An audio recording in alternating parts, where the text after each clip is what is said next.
Full disclosure before I start this review, no, I did not strap laser beams to sharks' freaking heads. But if you stick around, you'll learn a lot about Xtar's new product. And yes, it does have a laser beam, which is equally as dope, so check it out. How's it going, everybody? Here in Nanaimo in February. It is a stormy one today, but I found some shelter in a lake, and it's gonna give me a good chance to try out the brand new Xtar DL2 1600. This one's a neat one. It's very similar to the last one that I used. If you watch the previous review video I did for Xtar, the main difference is this one has two light settings. Goes from 1600 lumens to 600 lumens, and it also has an SOS mode. In case you're dealing with an emergency, you can put it on a strobe for SOS. That's pretty functional and also safe. And the other difference is this one has a green laser light. So if you're trying to point out stuff on a reef without actually physically touching it, if you have dive students, you can use that to your advantage. And if you're trying to lure a fish out of a hole, you got to watch the country that you're in. Different countries have different regulations when it comes to using a light for fishing, but you could lure a fish out of a hole, and you can also use the light like a cat effect and try to make them chase the light. Be kind of fun to play around with in the water. But I'm gonna jump in and go through all the settings when I'm in the water, give you a brief orientation while I'm on the shore here, and yeah, get wet. It does come with a new and improved carrying case. The last one I had, it just came with a box, so if you're into that, that could be useful. So this right here is the torch. Looks very similar to my last one. You can tell right here the blue collar for style.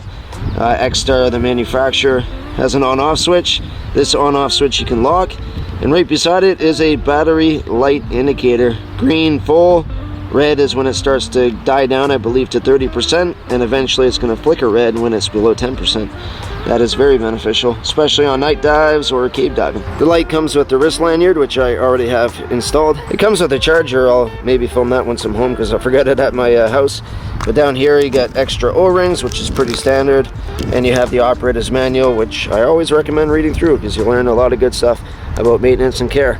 I'm not going to go through the whole instruction manual for you, but I'm sure you can download it online. Here we go. This looks like the battery charger manual, so yeah, nothing too fancy, but does the job. Charges pretty quickly. The torch is protected with two O-rings, which should offer more than enough protection. Make sure you inspect them periodically. Make sure there's no dust in there, no sand or anything else that's going to cause water intrusion. And the battery is the 21,700 5,000 milliamp hour, which should offer plenty of juice.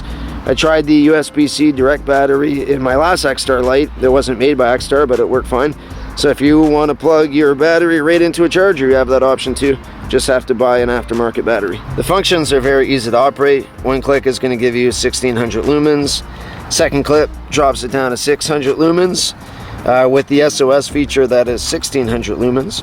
Another click is going to turn it off.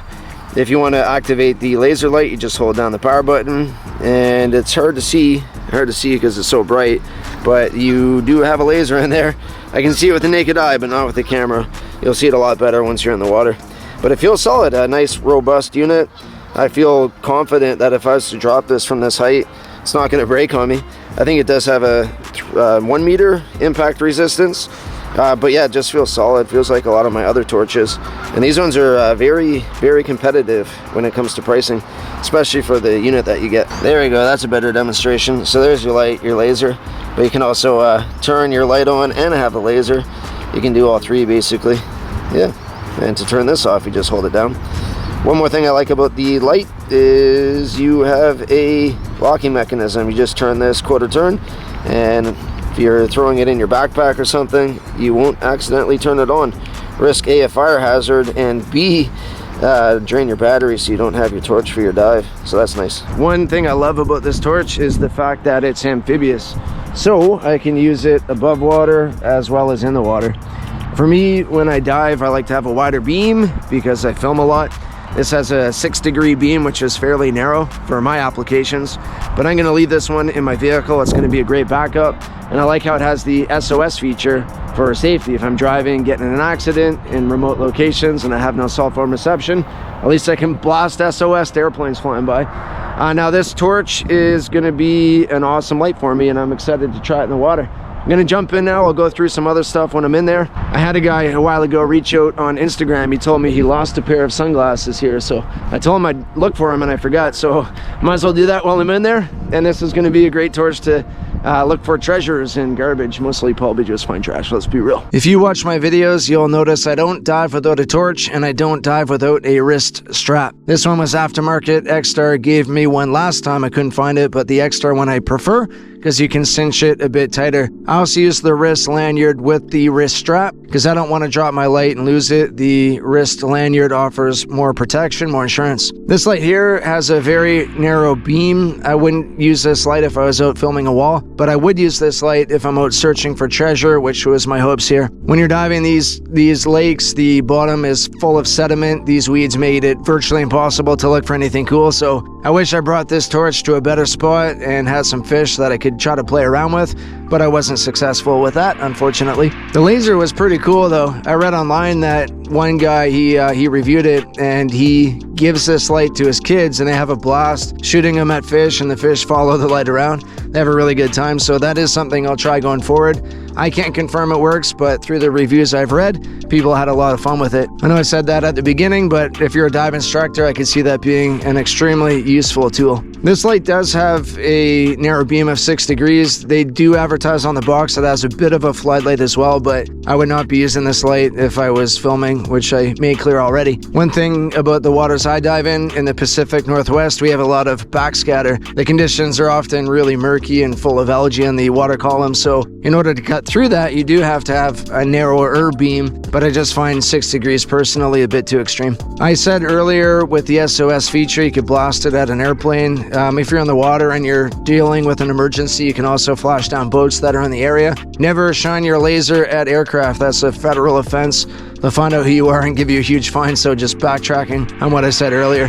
But for emergency purposes, using the SOS feature to get people's attention is a great option. The light held it down great in the water. I was really impressed with it. It won't be my primary due to the narrow beam, but overall I have nothing but good things to say about it. Great battery life too, so check it out. That dive was lackluster.